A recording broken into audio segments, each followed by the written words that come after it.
We are here with Paige. What was your last name again? King. Paige King.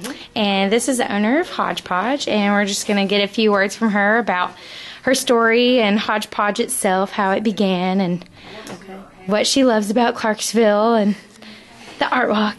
Oh, and the Art Walk, okay. Well, I opened 7 years ago. This November 4th, it was 7 years that I've been open. I originally started a couple of doors down where the Tarbouche is now. That's where my first store was, and then we moved up here, bought the building.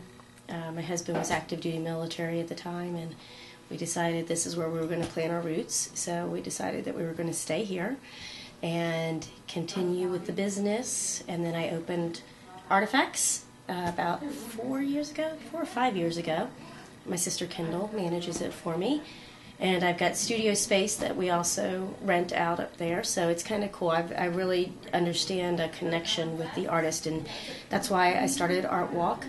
When I first got started on this, or when I first opened my business, I noticed that the Downtown Artist Co-op was staying open late some days of the week, or some days of the month, and I was like, what's going on? And I asked a couple of the artists, and they told me that they have an opening. So I started staying open late on that night and inviting my own artist.